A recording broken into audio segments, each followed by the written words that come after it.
নমস্কার বন্ধুরা, সুমি স্পেশালে চলে এলাম আজকে একটা রেসিপি নিয়ে। আজকে বাজার থেকে একটু ভেটকি মাছ এনেছিলাম, ভেজেও নিয়েছিলাম 2 পিস অলরেডি। তো তারপর ভাবলাম না, রান্নাটা তোমাদের সাথে একটু শেয়ার করি, তোমরাও খেয়ে দেখবে কেমন লাগে। তো আজকে আমার এই রেসিপিটা করতে লাগছে ফুলকপি আলু আমি কেটে নিয়েছি, একটু পেঁয়াজ কুচি নিয়েছি, টমেটো কেটে নিয়েছি, নিয়েছি একটু বড়িগুলো অবশ্যই বাড়িতে করা, নিয়েছি রসুন, একটু আদা বাটা, আর হচ্ছে ভেটকি মাছ, আর তো আপনারা জানেনই সর্ষের তেল, হলুদ, জিরের গুঁড়ো, ধনে গুঁড়ো, লঙ্কা গুঁড়ো আর লবণ, আর 2-3টে কাঁচা লঙ্কা চেরা। এই দিয়ে আজকে রেসিপিটা শুরু করি, চলো শুরু করা যাক। মাছগুলো ভাজা হয়ে গেছে, এবার ওই তেলেই আমি বড়িগুলোকে ভেজে নেব হালকা করে।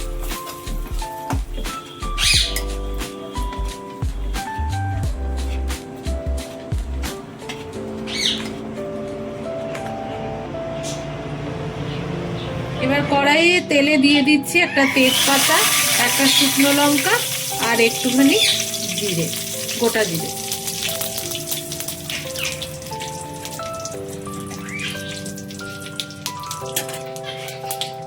এবার দিয়ে দেব কেটে রাখা আলু এবং ফুলকপিগুলো।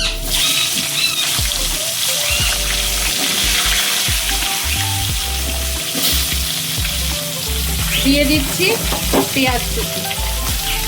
পেঁয়াজগুলো কিন্তু আমি একটু মোটা মোটাই কেটে নিয়েছি।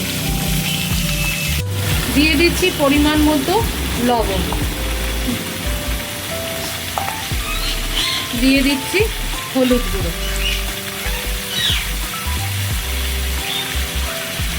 এবার একটু নাড়াচাড়া করে এটাকে ঢাকা দিয়ে দেব।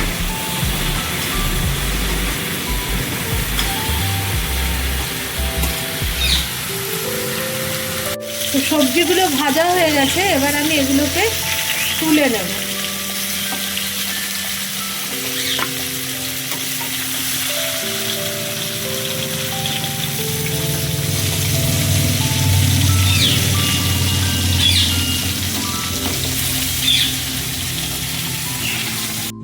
এবার বেঁচে যাওয়া তেলটার মধ্যে আমি দিয়ে দিচ্ছি টমেটো কুচিগুলো, দিয়ে দেব একটু আদা বাটা অল্প করে, 1 চামচের মতো আমি দিয়েছি, আর দিয়ে দিচ্ছি 1/2 চামচ রসুন বাটা। এবার এগুলোকে ভালো করে কষিয়ে নেব।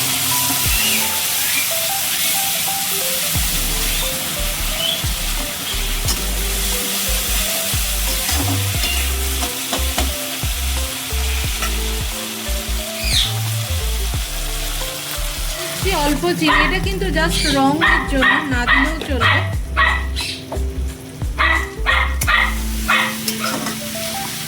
এবার আমি একটা মশলা করে রেখেছি, এখানে দিয়েছি 1/2 চামচ হলুদ গুঁড়ো, 2 চামচ জিরের গুঁড়ো, 1 চামচ ধনে গুঁড়ো আর 1 চামচ লঙ্কার গুঁড়ো। এবার এটাকে নাড়িয়ে চাড়িয়ে আমি এই পেস্টটা দিয়ে দেবো।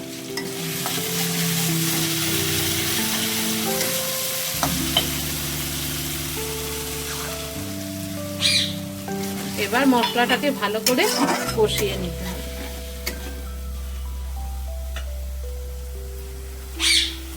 মশলাটা কষানো হয়ে গেছে, এবার আমি ভেজে রাখা সবজিগুলোকে দিয়ে দিলাম।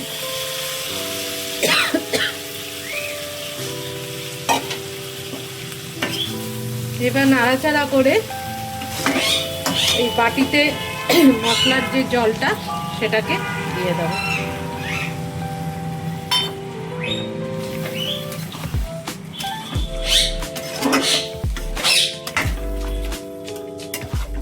আরো একটু জল দিয়ে দিচ্ছি।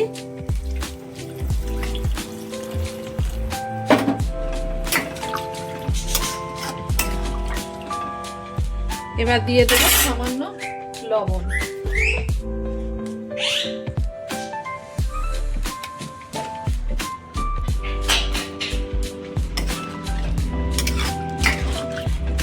যেহেতু সবজিগুলো আমার সেদ্ধ প্রায় হয়ে গেছে, তাই দিয়ে দিচ্ছি ভেজে রাখা বড়িগুলো।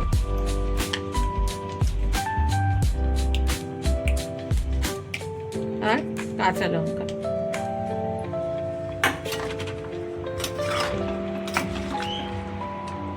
এবার এটাকে ঢাকা দিয়ে একটু ফুটিয়ে নেব। আনাজগুলো সেদ্ধ হয়ে গেছে, তাই এবার আমি দিয়ে দেব ভেজে রাখা মাছগুলো। দিয়ে দিচ্ছি আমার গাছের একটা কুল লঙ্কা।